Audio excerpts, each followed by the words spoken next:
So I'm going to go out for a little walk. So today I'll go southbound on the CDT for like an hour and a half and then walk back. Just trying to get used to the heat. Although it's not bad, it's probably 78, 80 degrees. And trying to get my trail legs. And that's a long process, my friends. When you're 66. 22, maybe it's easier. So the famous Cranberries restaurant, this is on the south of I-10. Gas is $2.76. It was $4 in California. Looks like a nice Mexican restaurant and the Econo Lodge. This is CDT mile 83 on gut hooks. I'll try to say the gut hooks mile throughout this. Just a little road walk south of town. But then, as you can see, it gets pretty desolate. Lots of double wide trailers. Well, it's a road walk, but look at that beautiful shoulder. Tons of room. So different from the California Coastal Trail. Wow, Veterans Park. It's weird. Guess there's some picnic tables.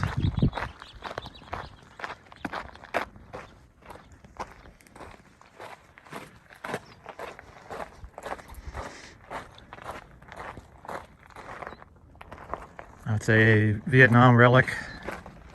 My shoes for New Mexico are the Ultra Paradigm 3.0s. It's a little bit more cushy. They don't really have the tread, but you don't really need it because lugs wouldn't work in sand anyway. And because they're a bit thicker, they are not so good at transferring the heat to the bottom of your feet off of hot pavement. So after 0.8 miles on the road, the trail does branch off into the desert.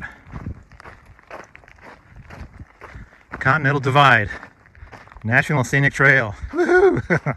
I actually lived. I didn't die before I got here. So I would take it this is the actual trail. Just there it goes. Oh yeah.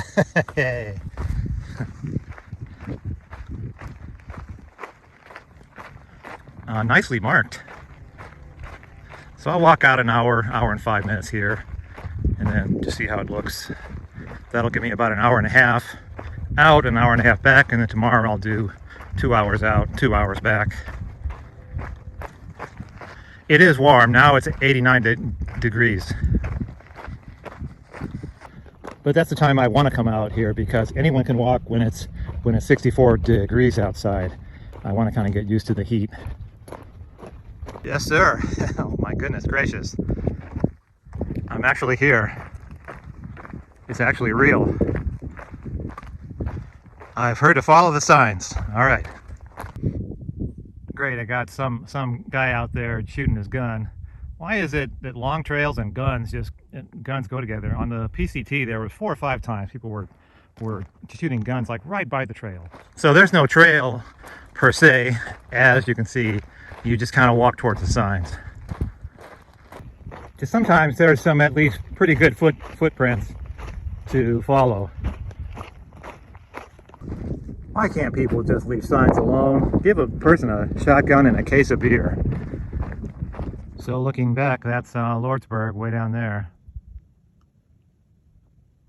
So luckily, if there's a peak or a crest, they tend to put a sign there, which is very helpful. So I'm gathering that the signs are kind of also a directional pointer in that if the sign is flat and you point it this way, even though you can't see a marker, it's out there somewhere. So just kind of go this way. So walked 2 hours out, so I'll go 2 hours back to the van. It just sure is pretty. Sure is pretty. A very light breeze. When I was looking at the weather report, it says 16 miles per hour to 20 pretty much every day. It's about a 3 mile an hour breeze now. One thing is the backpack sure does way more. I've got 3 liters in it, plus I'm carrying the Z-Lite because, you know, this kind of ground is just going to pop my air mattress. What else? I've got a new water filter that's a pump, which weighs a lot more than my Be-Free did.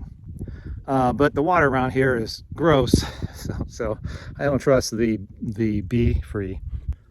So anyway, it all adds up to more. I think my fully weighted backpack with 3 liters of water, food, and the cook stove and pot is 26 pounds. So yeah, I'm used to like 17 on the PCT. You can get away with 1 liter or maybe 2. Not out here. You probably sometimes have to walk away with 5 liters off of a water source. That which does not kill us makes us stronger. So I'm gonna go on back to the van and have a cold beer. Is there any better life than this? Cheers.